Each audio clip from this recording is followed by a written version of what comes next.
দেখা যাচ্ছে আজকাল কি হচ্ছে, আসল দুশ্মনের খবর নাই, নকল দুশ্মন নিয়ে ফিকিরের শেষ নেই। ইসলামের রাজনীতি আলাদা, গণতান্ত্রিক রাজনীতি আলাদা, কোনো সন্দেহ নাই, কিন্তু মাথায় রাখতে হবে জায়গা কিন্তু কখনো খালি থাকে না। গণতান্ত্রিক রাজনীতিতে সমস্যা, বহু সমস্যা মানলাম, সব ভালো মানুষরা রাজনীতি ছেড়ে দিল এবং তারা এই চেষ্টাই থাকলো যে আমাদেরকে ইসলামী খেলাফত কায়েমের জন্য চূড়ান্ত মেহনত করতে হবে, এতে 5 বছর 10 বছর 20 বছর যা লাগে আমাদেরকে ওইটাকে সামনে রেখেই কাজ করতে হবে। তো তাই বলে বাংলাদেশে কি আর নেতা নির্বাচিত হবে না? এই যে আগামী নির্বাচন হবে, কোন নেতা নির্বাচিত হবে না? নাকি সিট খালি থাকবে? যে 300টা আসন, এবার যেহেতু ভালো মানুষরা দাঁড়ায় নাই, এক কাজ করে এবার 100টা আসনে আমরা নেতা বানাই, বাকি 200টা খালি থাক। এমন খালি থাকবে? জিন্দেগিতেও থাকবে না। ভালো মানুষ যদি নেতা না হয়, মন্দরা নেতা হবে। সতরা যদি নেতা না হয়, অসতরা নেতা হবে। কোরআনের পক্ষে কথা বলে এমন লোকেরা যদি নেতা না হয়, যারা নাস্তিকতার পক্ষে দালালি করে, ওই লোকগুলোই জাতির নেতা সেজে বসে যাবে। ইউসুফ আলাইহিস সালাম নেতা হয়েছিলেন আপনারা জানেন কোন দেশে? মিশরে। কোন সময়ে? যেই সময় মিশরে উনি মুসলমান। আর মুসলমান কে? রাজাও মুসলমান না, প্রধানমন্ত্রীও মুসলমান না, কেউ মুসলমান না, সব কাট্টা কাফের, কাট্টা কাফের। তিনি নিজেও জেল খাটলেন বিনা অপরাধে।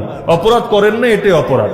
মানে জুলাইখা তো বলেছিল আকাম করতে, যদি রাজি থাকতেন তাহলে তো জুলাইখা মামলা দেয় না, তাহলে তো আর মামলা খান না। পাপ কেন করেন নাই, এজন্যই কিন্তু মামলাটা খেলেন। পাপ করলে কোনো মামলা ছিল না। বাংলাদেশে এখন এমন হয়েছে, নষ্টের জগতে ভালো থাকা অনেক সময় উল্টা অপরাধ হয়ে যায়। কিছু সেক্টর আছে, আমি নাম নিতে চাই না, কিছু সেক্টর এমন আছে এখানে টপ টু বটম সব খারাপ, সব দুর্নীতি বা সব নষ্ট। আপনি একা যদি চান ভালো থাকবেন, দুইটার যে কোনো একটা হবে, হয়তো চাকরি হারাবেন, চাকরি হারালে তো মরবেন না, আলহামদুলিল্লাহ কিছু খেয়ে না খেয়ে বাঁচবেন, অথবা দেখবেন গুপ্ত হত্যার শিকার হয়ে গেছেন, সন্ত্রাসীরা পিটেরে মেরে দিয়েছে, অথবা বিনা অপরাধে ফালতু মামলা নিয়ে জেলে যাওয়া লেগেছে। তো নবী ইউসুফ অপরাধ করলেন না, তবুও ফাও জেল খাটলেন। ওই জেল থেকে বের হয়ে তিনি নিজেই প্রস্তাব দিলেন, ইজআলনি আলা খাজাইনিল আরদ, আমারে একটা মন্ত্রণালয়ের দায়িত্ব দেন, খাদ্য মন্ত্রণালয়ের দায়িত্বটা আমাকে দিয়ে দেন। ডাইরেক্ট মন্ত্রণালয়ে চাচ্ছেন। আর রাজা, ওইখানে তো আর গণতন্ত্র ছিল না, রাজতন্ত্র, রাজার কথাই আইন, রাজার কথাই বিধান। রাজার আস্থা তৈরি হয়ে গেছে ওনার উপর, এবং ওনার প্রজ্ঞা, ওনার জ্ঞান, ওনার দূরদর্শিতা দেখে রাজা অবাক।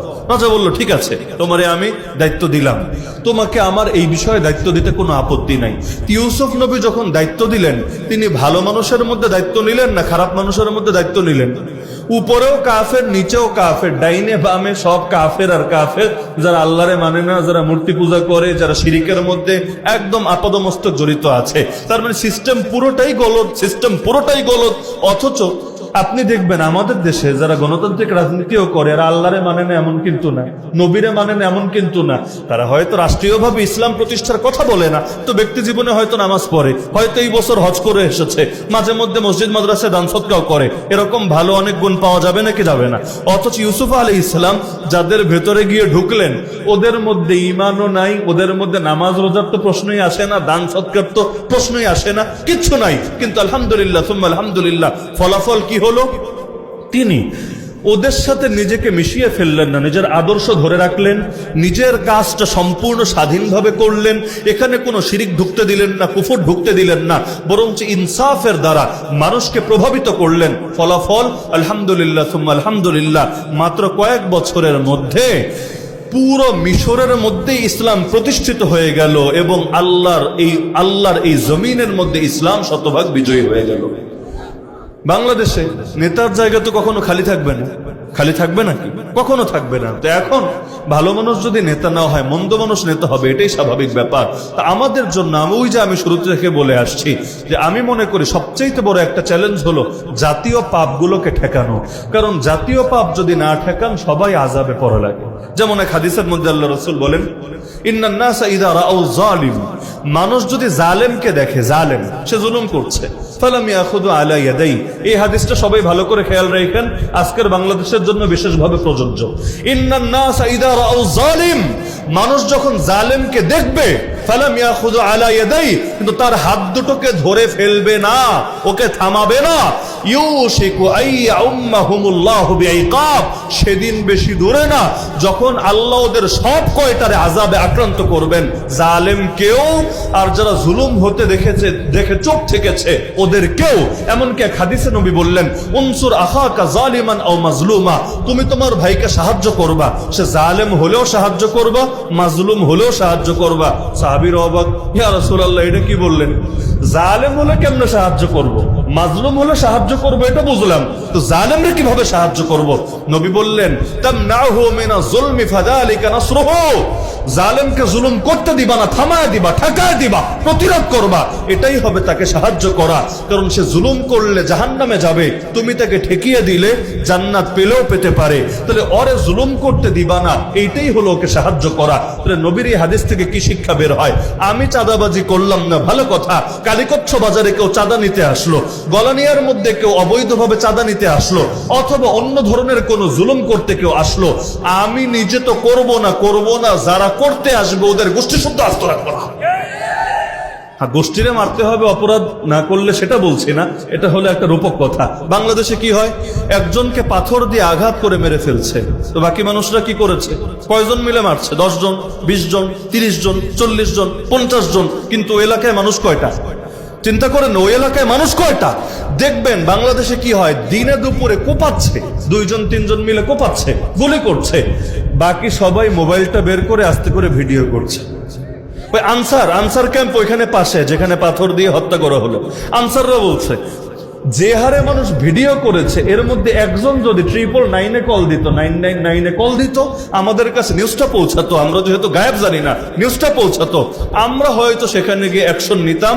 কিন্তু সবাই ব্যস্ত মাশাআল্লাহ মোবাইলের আমল নিয়ে, কারণ আগে লাইভ দিলে রিচ বেশি হবে, লাইক কমেন্টের ব্যবসা ভালো হবে, আর যাদের কন্টেন্ট মনিটাইজেশন চালু আছে মাশাআল্লাহ কপাল খুলে যাবে, হয়তো এক ভিডিও দিয়ে $100 কামায় ফেলবে, একদম সক্কা, তার দুনিয়া ইহকাল পরকাল সব কামিয়াব হবে। কিন্তু যেই পরিমাণ মানুষ ভিডিও করে, আর অর্ধেক মানুষ যদি ঢিল ছুড়তো, ঢিল আর কিছু না, ঢিল ছুড়তো, দেখতেন অপরাধীরা ল্যাজ গুটিয়ে পালাতে বাধ্য হতো। আচ্ছা, পুরো বাংলাদেশে সন্ত্রাসী কয়টা বলেন দেখি? কয়টা?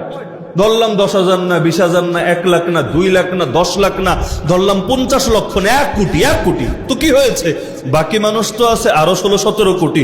1 কোটি যদি খারাপও হয়, বাকিগুলো তো ভালো, সবাই তো আর খারাপ না, বাকিগুলো তো ভালো। আচ্ছা, প্রতিটা এলাকার মধ্যে এরকম দুষ্কৃতিকারী কয়জন থাকে? 5 জন, 10 জন, 20 জন, সবাই মিলে যদি আওয়াজ তোলে, আরে ওইগুলো তো পালাতে বাধ্য হবে ল্যাজ গুটিয়ে। মানুষ জাগলে কি হয় এটা তো দেখলেন, বন্দুক নাই, রাইফেল নাই, রিভলভার নাই, অস্ত্র নাই, কিছু নাই, খালি হাত। সুবহানাল্লাহ, এই খালি হাতের মানুষ রাস্তায় নামলো, তো কয়জন নেমেছে? এই গ্রামে সবাই নেমে গেছে রাস্তায়? এটা সম্ভব না। কয়জন নেমেছে? ঢাকা শহরে মানুষ আছে 2 কোটি, 2 কোটিই নেমেছে না, 2 কোটি নামে নাই। কিন্তু যেই কত নেমেছে, ধরেন পুরো বাংলাদেশ মিলিয়ে ধরলাম 2 কোটি নেমেছে বা 5 কোটি নেমেছে, তো সবাই যে নেমেছে এমন তো না, কিন্তু যেই কয়জন নেমেছে খালি হাত, একদম খালি হাত। এবং সবচাইতে মজার বিষয় হলো, যদি মিস হয়, গুলি মারলে গুলি লাগবে তো জরুরি না, মিস হতে পারে, যদি মিস হয়, যেখানে যারা আজকে ওয়াজ শুনতে এসেছেন, আল্লাহ না করুক যদি এমন হতো যে আগস্টের জুলাই আন্দোলনটা মিস হলে হয়তো এখানে অনেকেরা ওয়াজ শোনা লাগতো না, তারা এখন কই যে থাকতো এক আল্লাহ ছাড়া কেউ ভালো জানে না। এটাই বাস্তবতা। কারণ নেমে গেছেন, গায়ে কাদা লেগেছে তো লেগেছে, এখন সফল হলে তো হয়ে গেছেন, না হলে আপনার অস্তিত্ব খুঁজে পাওয়া যাবে না। ডু অর ডাই, হয়তো কিছু করবেন, না হলে মরবেন। ওই যে মানুষ রাজপথে নামলো, ফলাফল এসেছে নাকি আসে নাই?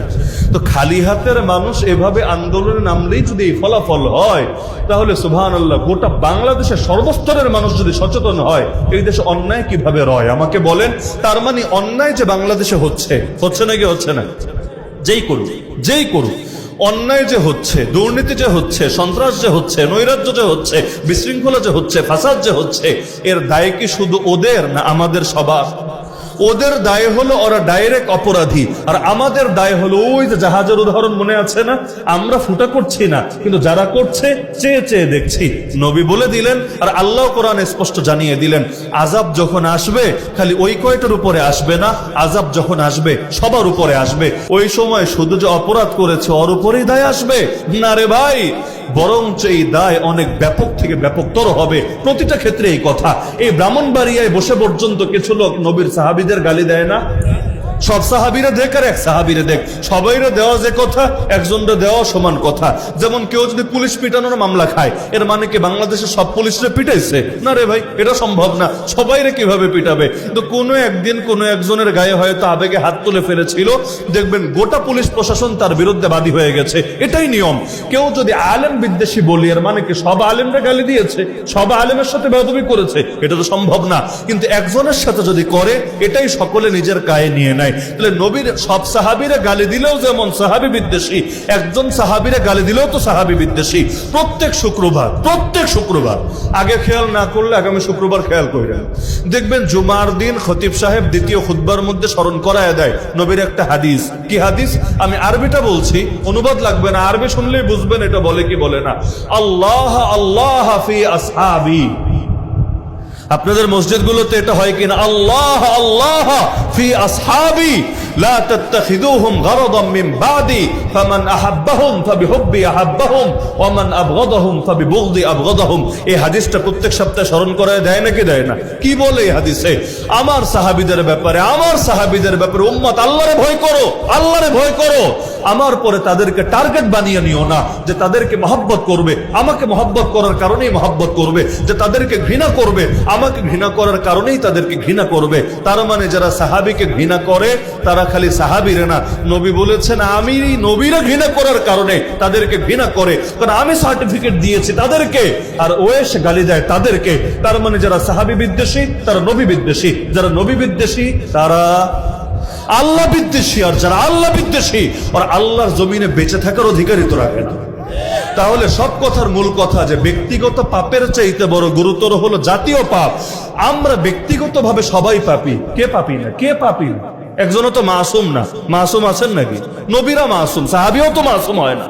মাসুম শুধুমাত্র নবীরা, নবী ছাড়া কেউ মাসুম না, কেউ মাসুম না। তাহলে আমরা ব্যক্তিগতভাবে সবাই পাপী হতে পারি, কিন্তু জাতীয়ভাবে আমরা এমন কোন পাপ বরদাস্ত করতে পারি না যেই পাপের কারণে আল্লাহর গজব নেমে আসে, এই অশ্লীলতার কারণে আল্লাহর গজব নেমে আসে। এই যে করোনা আসলো না, করোনা আমি হাদিসকে সামনে রেখে বলতে পারি এটা কেন এসেছে। কোন হাদিস? আল্লাহ রাসূল স্পষ্ট বলেছেন, কোন জাতির মধ্যে যদি অশ্লীলতা প্রকাশ্যে ছড়িয়ে যায় এবং তারা ঘোষণা দিয়ে দিয়ে অশ্লীল কাজ করতে থাকে, তাদের মধ্যে এমন সব দুর্ভিক্ষ এবং মহামারী আসবে যা তাদের পূর্বের জাতির মধ্যে অস্তিত্ব ছিল না। নবীর সহিহ হাদিস لم تظهر الفاحشة في قوم قط حتى يعلنوا بها إلا فشى فيهم الطاعون والأوجاع التي لم تكن مضت من أسلافهم الذين مضوا قبل। আমার নবী সত্য বলেন না মিথ্যা বলেন?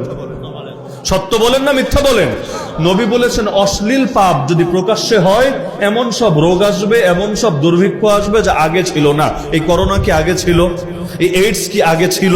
এরকম একটা একটা হিসাব করে দেখেন না, বহুত রোগ এমন আগে ছিল না, কিন্তু এখন ছড়ায় যাচ্ছে ব্যাপকভাবে। ব্যাপক কেন? নবীর হাদিস সত্য না মিথ্যা? যদি সত্য হয় হাদিসে জবাব আছে। অশ্লীলতা ঠেকাবেন না, আল্লাহর এই গজবগুলো ঠেকাতে পারবেন না। গজব যদি ঠেকাতে চান অশ্লীলতা ঠেকাতে হবে, কারণ জানালা খুলে দিলে বাইরের গন্ধ ঢুকবেই। গন্ধ ঠেকাতে চাইলে জানালা বন্ধ করতে হবে। একদিকে জানালাও খুলে রাখবেন আর আরেকদিকে গন্ধ ঢুকতে দিবেন না, এটা তো কিছুতেই সম্ভব না। তাহলে আসেন আমরা সকলে মিলে এই মর্মে প্রতিজ্ঞা করি যে আমরা জাতীয় পাপ বরদাস্ত করে নেব না। এখন কি কি জাতীয় পাপ একটা একটা লিস্ট করেন। যেমন সবচাইতে নিকৃষ্ট জাতীয় পাপের মধ্যে অন্যতম হলো শিরিক, কারণ শিরিকের চাইতে বড় পাপ তো হয় না। এই বাংলাদেশে কোন শিরিক আছে? আজও সংবিধানে লেখা আছে সকল ক্ষমতার মালিক জনগণ। এই শিরিক যদি থাকে সংবিধানে, এর দায় কি শুধু সরকারের উপর আসে না আমাদের উপরও আসে? বুঝেন নাই? সংবিধান মানেই হলো সরকার এবং জনগণের মধ্যে লিখিত চুক্তি। সব দেশে সংবিধান থাকে না, সংবিধান জরুরি কিছু না। সৌদি আরবের লিখিত সংবিধান পারলে আমাকে দেখান। দেশ চালানোর জন্য লিখিত সংবিধান জরুরি কোনো বিষয় না। সংবিধান মানে হলো সরকার এবং জনগণের মধ্যে লিখিত চুক্তি। বলবেন আমরা জনগণ আবার কবে চুক্তি লিখলাম? আমরা তো কোনোদিন চুক্তি লিখি নাই। না, আপনারা লিখবেন না, আপনাদের লেখা লাগবে না। আপনাদের পক্ষ থেকে প্রতিনিধি যারা হয় তারা লিখে দেয়, তারা। এজন্য প্রতিনিধি নির্বাচিত করা জরুরি, কারণ নিজে আকাম করলেও যেমন আকাম, আর একজনটা দিয়ে করাইলে না ওইটা ভালো কাম? নিজে করলেও যেমন আরেকজনকে দিয়ে করালেও তেমন। আমরা শিরিক করি না, আমরা কুফর করি না, কিন্তু আমরা যাদেরকে প্রতিনিধি বানালাম তারা শিরিক করে, তারা কুফর করে। তাহলে ফলাফল কি হলো? ওরা যে শিরিকটা করবে, আমি তো ওর ক্যারেক্টার জানি আগ থেকে, ও কোন টাইপের লোক, তার উপর ওরে আমার প্রতিনিধি বানালাম, তাহলে ও যে পাপ করবে ওইটার দায় আমার কাছে আসবে নাকি আসবে না? এজন্য আল্লাহর ওয়াস্তে ভোট দিতে সাবধান থেকে। না দিলে নাই, কিন্তু দিলে এটা মাথায় রেখে দিয়ে, দিলে এটা, না দিলে নাই বলবেন কেন বললাম? যেমন ধরেন এখন যাদের বয়স 20-25, ওরা তো 20-25 কেন 30ই ধরে, ভোট দেওয়ার সুযোগ পেয়েছে কবে? কারণ এমন হয়েছে যে সে ভেবেছে সকালবেলা গিয়ে ভোট দিবে, শেষ রাতে তার ভোট অটো দেওয়া হয়ে গিয়েছে। ভোট দেওয়ার সুযোগ এই জাতির কয়জন আসলে পেয়েছে? কারণ ভোট তো সুবহানাল্লাহ একদম শেষ রাতে সুন্দরভাবে হয়ে যেত, কারণ শেষ রাত ভালোর সময়। এই সময় আল্লাহ দুনিয়ার নিকটবর্তী আকাশে থাকে, আল্লাহর স্পেশাল রহমত নাজিল হয়। আর বাংলায় একটা কথা আছে, শুভ কাজে দেরি করতে নাই, শুনেছেন না? শুভ কাজে দেরি করতে নাই। তো ক্ষমতা তো একটা শুভ কাজ। চিন্তা করেছে দিনে 10টা অথবা বিকাল 4টায় ক্ষমতায় যাওয়ার কি দরকার, শেষ রাইতে সিলমাইরা অটো ক্ষমতায় চলে যাই, আর ঝামেলা নাই। তো এই কাজগুলো তো বিগত দিনে হতো। তো ভোট তো অনেক সময় দিতেই পারে না, আলাদা আলাপ, কিন্তু ভোট দিলে এটা মাথায় রেখে দিবেন, আমি যাকে ভোটটা দিচ্ছি সে আমার প্রতিনিধি, সে আমার প্রতিনিধি। এখন যদি আমি তার ব্যাপারে জানি সে সংসদে গিয়ে শিরিকের পক্ষে কথা বলবে, কুফুরের পক্ষে কথা বলবে, মদের পক্ষে কথা বলবে, অশ্লীলতার পক্ষে কথা বলবে, তাহলে এই যে আমি তার প্রতিনিধি বানালাম, সে যতগুলো আকাম করবে এই সবগুলো আকামের দায় আমার কাঁধে আসবেই আসবে। আর যদি এমন হয় আমি তারে ভালো জানি, সে শিরিক করে না, কুফর করে না, এগুলোর পক্ষেও না, সে ইসলামের পক্ষের লোক, সব ঠিক আছে, কিন্তু দেওয়ার পরে বেটা পোল্টি মারছে, মাঝে মাঝে হয় না এমন? এইরকম যদি হয় তো অন্তত আল্লাহরে বলা যাবে, আল্লাহ ভালো দেখেই তো আমি নির্বাচিত করেছিলাম। কিন্তু যদি আগ থেকেই জানেন যে এটার ক্যারেক্টার কি, আর নারী লোভী, নিয়মিত নারী নিয়ে ফুর্তি করা তার নেশা, মদ এগুলো তার জন্য একদম স্বাভাবিক সফট ড্রিঙ্কস এর মতো, এটা তার জন্য বিশেষ কিছুই না, এইরকম লোকের যদি আপনি প্রতিনিধি বানান সে কি করবে আপনি জানেন না? তো এই প্রতিনিধি যে আকাম করবে এটার দায় আপনার কাছে আসবে নাকি আসবে না? তাহলে নিজে সংবিধান লিখলেন না ভালো কথা, নিজে আপনি আইন করলেন না ভালো কথা, তো যারা করলো ওদেরকে কিন্তু আপনি প্রতিনিধি বানিয়েছিলেন। সুতরাং ভালোটা না পারলেও অন্তত মন্দটা ঠেকাতে হবে, মানে বুঝেন? ভালো কিছু পারি নাই, কিন্তু মন্দটা যদি ঠেকাতে পারি তবু আলহামদুলিল্লাহ। যেমন বাড়িটা বিল্ডিং বানাতে পারি নাই, ঠিক আছে, কিন্তু আমার টিনের বাড়িটাই টিকাতে পেরেছি, এটা নদীতে ভেঙে যায় নাই, অথবা এটা অন্য কোনো ভাবে নষ্ট হয়নি, আলহামদুলিল্লাহ থাকা যাবে। কিন্তু যদি এমন হয় যে ভালো তো পারলামই না, যেটা আছে এইটাও রাখতে পারলাম না, তাহলে সমস্যা নাকি সমস্যা না? তো যদি এমন লোককে নির্বাচিত করি যে ইসলামের পক্ষে কথা বলবে, আলহামদুলিল্লাহ, তাও যদি না পারি অন্তত জুলুমের বিরুদ্ধে প্রতিবাদ করবে, অন্যায়গুলো ঠেকানোর চেষ্টা করবে, তাও তো আলহামদুলিল্লাহ। আর দুইটার কোনোটা যদি না হয় 3 নাম্বারটা হয়, সাবধান থাকেন। এজন্য ভোটটা এত সস্তা ভাইবেন না, এটা আমানত, এমন এক আমানত যার জন্য কিয়ামতের দিন অবশ্যই জিজ্ঞাসিত হবেন, অবশ্যই জিজ্ঞাসিত হবেন। সুতরাং ভোট দেওয়ার আগে বিবেকরে জিজ্ঞাসা করে নিয়েন, কিয়ামতের দিন এটার জন্য জবাব দিতে পারবেন নাকি পারবেন না। মনে থাকবে তো? নাকি 500 টাকা পেলে ভুলে যাবেন? বিশেষ কোনো ওয়াদা এবং সুবিধা পেলে ভুলে যাবেন? মনে রাখেন যে ভালোটা যদি করতে পারি আলহামদুলিল্লাহ, না পারলে, যেমন কোন এলাকায় হুজুর আমার এলাকায় ভালো প্রার্থী নাই, না থাকলে নাই, তাহলে আমার ভোট দেওয়ারও দরকার নেই। কিন্তু তাই বলে আবু জাহাল আর আবু লাহাব দুইজন প্রতিদ্বন্দ্বিতা করছে, আমি আবু জাহাল অথবা আবু লাহাব দুইজনের মধ্যে তুলনা করে একজনকে আমি বানায়া দিলাম, না রে ভাই, দুইটাই সমান পাপে পাপী এবং উভয়টার আকামের দায় তোমার কাছে আসবে। আর যদি এমন হয় যে অন্তত আবু তালেব টাইপের কাউরে পেয়ে চলে, কারণ নিজে অমুসলিম হলেও ইসলামের টুকটাক উপকার করার অথবা ক্ষতি ঠেকানোর চেষ্টা করে, তো দুই শয়তানের মধ্যে তুলনা চলে না যে কোনটা বড় আর কোনটা ছোট। কিন্তু যদি ভালো আর মন্দের মধ্যে তুলনা আসে সেখানে তুলনা চলে। তো জাতীয় পাপ ঠেকাতে হবে। 1 নম্বরে নির্বাচনের ক্ষেত্রে সতর্কতার পরিচয় দিতে হবে। 2 নম্বরে সামাজিকভাবে সচেতন হতে হবে। আরে সব রাষ্ট্র করে দিবে না, অনেক কিছু এমন আমরা সমাজ সচেতন হলে সেই পাপগুলো এলাকার মধ্যে টিকতে পারবে না। সমাজের শক্তি অনেক বড় শক্তি। আজকে আপনার উদ্যোগ নেন, আজকে নেন যে কোনো বাড়িতে, বিয়েতে হোক, খতনায় হোক, অন্য টাইমে হোক, বক্স বাজায়া অন্যদের 12টা বাজাতে পারবা না।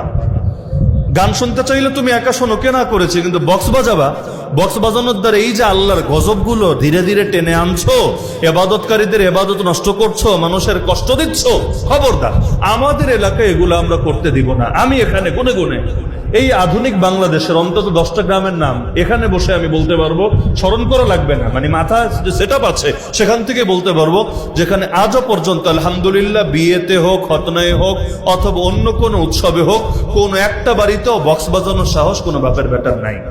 কেন? সরকার আইন করেছে? পুলিশ বাধা দিয়েছে? কিচ্ছু না।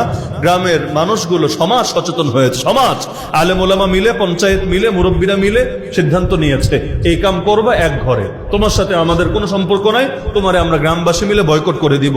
আর ভিলেজ পলিটিক্স কিন্তু জটিল জিনিস, এটা আপনাদেরকে বুঝাই দেওয়ার কিছু নাই। ওই আওয়ামী লীগ বিএনপি রাজনীতির চাইতে ডেঞ্জারাস রাজনীতির নাম ভিলেজ পলিটিক্স, গ্রাম্য রাজনীতি। এই গ্রাম্য রাজনীতি এমন কঠিন জিনিস, শহরের বহু টাকাওয়ালা মানুষ এই জায়গায় এসে ধরা খায় এবং গ্রামে একদম সোজা হয়ে থাকে, বেশি কথাও বলে না। গ্রামে কিন্তু চাইলে অনেক কিছু করা সম্ভব আলহামদুলিল্লাহ। এখনো পর্যন্ত বাংলাদেশে শহরের চাইতে গ্রামের মানুষের নীতি নৈতিকতা অনেক দিক থেকে ভালো। মাশাআল্লাহ, মাশাআল্লাহ, মাশাআল্লাহ। হুজুর বললেন যে আমি যেটা নিয়ে কথা বলছি কাকতালীয় ভাবে, যে এই যে সংগঠন ইত্তেহাদুল উলামা ওয়াত তালাবা, মুরব্বীদেরকে নিয়ে সমাজের যারা দায়িত্বশীল আছেন, নেতৃস্থানীয়, তাদেরকে নিয়ে এই কাজটাই নাকি করে যাচ্ছেন আলহামদুলিল্লাহ। এইটা 6ষ্ঠ বার্ষিক। আমি দোয়া করি আল্লাহ তাআলা কিয়ামত পর্যন্ত এই সংগঠনটা কায়েম এবং দায়েম রাখুন। গ্রামে চাইলে অনেক কিছু করা সম্ভব এখনো পর্যন্ত। ধরেন বাংলাদেশে তো আমরা শহরেও যাই, গ্রামেও যাই।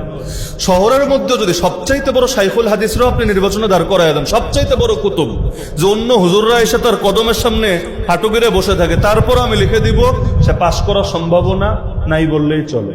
কিন্তু গ্রাম, এমন বহু গ্রাম আছে আলহামদুলিল্লাহ, বহু গ্রাম এমন আছে যে সেখানে যদি ওই টাইপের কোন আস্থাভাজন ব্যক্তিকে আপনি দাঁড় করাতে পারেন এবং অন্যরা আপোষে কামড়াকামড়ি না করে, কারণ পাবলিক এখানে আবার খুব বিরক্ত হয় যদি হুজুরে হুজুরে মারপিট চলে। এই হুজুরও বলে আমি ইসলামের পক্ষে, এই হুজুর ইসলামের পক্ষে, ওই হুজুর ইসলামের পক্ষে। পাবলিক বলে আগে নিজেরা এক হয়ে আসেন, তারপর আমরা দাঁড়াবো আপনাদের পক্ষে, না হলে কার পক্ষে যাব, কার বিপক্ষে যাব, খুব একটা ঝামেলা। বহু গ্রাম এমন আছে, বহু গ্রাম, নাম নিয়ে নিয়ে বলতে পারবো, নাম বলার একটু ঝামেলা আছে। তারা খুশি হবে কিন্তু অন্য আবার অনেকে নারাজ হবে, আমাদেরটা কেন বললেন না। তো এজন্য নাম কারোটা নেওয়ার কারোটা না নেওয়ার দরকার নেই। আমার নিজের জানা শুনে আলহামদুলিল্লাহ বহু গ্রামাঞ্চল এমন সাইড আছে যারা হয়তো আর্থিকভাবে পিছিয়ে, দুনিয়ায় উন্নতির দিক থেকে পিছিয়ে, কিন্তু আলহামদুলিল্লাহ এতটুকু ইসলামের মহব্বত আছে, এখনো যদি ইসলামপন্থীর ঐক্যবদ্ধ হয়ে সেখানে যায়, তারা তাদেরকে মাথায় উঠিয়ে রাখবে, মাথায়। তাহলে গ্রামের এই সুযোগটা কাজে লাগানো দরকার নাকি দরকার না? ওই যে বললাম সব রাষ্ট্র করে না, অনেক কিছু সমাজের করা লাগে। সমাজ, তা আপনারা আল্লাহর রাস্তায় সচেতন হয়ে যান যে আমরা নিজেরাও গজবের কাজ করব না, যারা করবে এদেরকে করতেও দিব না। কনসার্ট করবো না, না সুযোগ নেই। গান শুনতে মনে চাইলে বেটা নিজে শোন, আর কনসার্টে যেতে মনে চাইলে ঢাকা শহরে যা, ওই রকম বড় বড় যেখানে চলে ওইখানে যা। কিন্তু আমাদের গ্রামে গজবের কাম চলে নাই, আমরা চলতেও দিব না। এরকম একটা একটা করে উদ্যোগ নেন না, ইনশাআল্লাহ দেখবেন সমাজ পরিবর্তন হতে সময় লাগে না। আলহামদুলিল্লাহ উদ্যোগ যেহেতু শুরু হয়েছে আলহামদুলিল্লাহ, আপনারা শুধু কাজ হলো এটারে ধরে রাখা। কারণ নবী বলেছেন আল্লাহর নিকট সবচাইতে প্রিয় আমল সেটা যেটা নিয়মিত হয়, যদিও পরিমাণে কম হয়।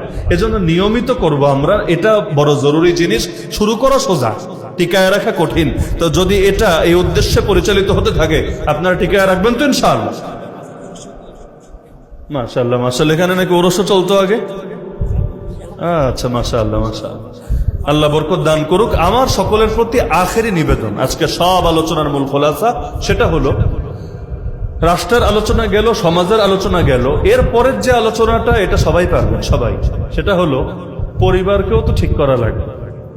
সমাজ নয় তো সবাই মিলে মুরব্বীদের কাঁধে দায় চাপায় দিলে না, আমি বাচ্চা মানুষ, আমার কি ব্যাপার, মুরব্বীরা বুঝবে।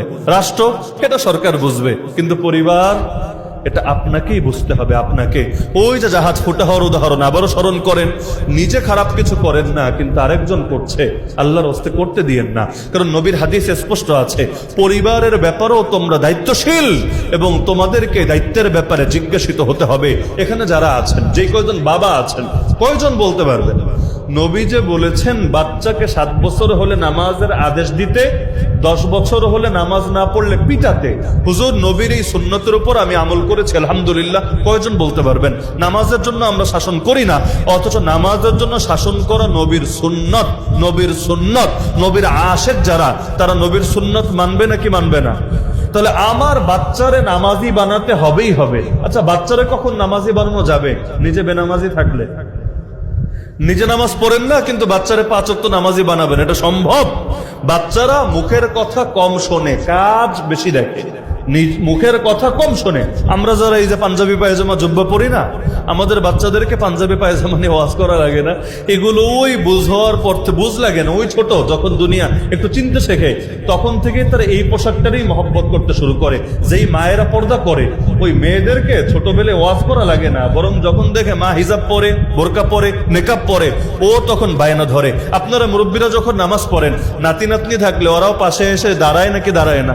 পড়তে পারুক বা না পারুক, করে ওয়াজ করা লাগে না, বেটা নামাজ পড়ার এই সব এই ফজিলত কিচ্ছু লাগে না, অটোমেটিক দাঁড়ায়। ওই সৌদি আরব গেলে মাঝে মাঝে দেখা যায় একদম ল্যাংড়া বাচ্চা নিয়ে চলে এসেছে। কেন? হজে ওমরায় তারা চলে এসেছে। কেন? কারণ ওই বাচ্চার দিলেও মহব্বত ঢুকেছে, সেও আসবেই আসবে, বাজি ধরেছে, বায়না ধরেছে, বাস আনতে হয়েছে। তো এখন এই জিনিসটা তারা বেশি ফলো করে। আপনারা নামাজি হন, বাচ্চারাও নামাজি হবে ইনশাআল্লাহ। আপনারা বিড়ি সিগারেট ছেড়ে দেন, বাচ্চারাও ঠিক হয়ে যাবে ইনশাআল্লাহ। আপনারা নিজেরা খারাপ জিনিস দেখা ছেড়ে দেন, বাচ্চারাও ঠিক হয়ে যাবে ইনশাআল্লাহ। যুব সমাজের চরিত্র ব্যাপকভাবে নষ্ট হচ্ছে, মাদক ঘরে ঘরে গিয়ে ঢুকে গিয়েছে। এগুলোর বিরুদ্ধে জিরো টলারেন্সে আমাদের আসতে হবে। এই ঘরের মধ্যে শয়তানের বাক্স রাখেন কিসের জন্য? শয়তানের বাক্স রাখেন কিসের জন্য? আপনি নয়তো খবর দেখেন, ভালো কথা, আপনি নয়তো খালি খেলা দেখেন, ভালো কথা, কিন্তু এইটা দিয়ে যে আরো অনেক আজে বাজে জিনিস দেখা হয়, ওই পাপের দায় কিয়ামতের দিন নিতে পারবেন আপনি। মোবাইল, অ্যান্ড্রয়েড মোবাইল একটা কিনে দিলেন, বউরে কিনে দিলেন, না দিলে তো প্রেম হবে না, না দিলে বউর সাথে মহব্বত এবং আন্ডারস্ট্যান্ডিং ভালো হবে না, ভালো কথা, কিন্তু এই মোবাইলটা কন্ট্রোলে রাখতে পারবেন এবং এটা দিয়ে সে পাপগুলো করবে না, এটা নিশ্চয়তা দিতে পারবেন? এখন যদি বলে হুজুর নিজেই তো ভালো হতে পারলাম না, তারে আবার কিভাবে 100 থেকে 100 আমি দেখে রাখবো? এই যে আপনি তারে মোবাইল দিলেন, মূলত আপনার ঘরে পরপুরুষের অ্যাক্সেস দিয়ে দিলেন। যদি সচেতন ভাবে, হ্যাঁ অ্যান্ড্রয়েড মোবাইল একটা দিলেন, ঠিকভাবে আপনি কন্ট্রোল করতে পারেন, আলহামদুলিল্লাহ, সমস্যা নাই। যে হুজুর সে এটা দিয়ে কোনো পাপের কিছু করে না, প্রয়োজনীয় কাজটাই করে, আলহামদুলিল্লাহ। কিন্তু যদি ওইটা করে এবং সেটার পেছনে আপনার দায় থাকে, আপনিও কিন্তু ফাঁসবেন আল্লাহর কাছে। সবাই পরিবারগুলো ঠিক করেন না। বাংলাদেশে যে নারীদের মধ্যে নষ্টামি বাড়ছে, ওদের সবার পরিবার আছে নাকি নাই? পরিবার নাই মনে হয়, আসমান থেকে নাজিল হয়েছে।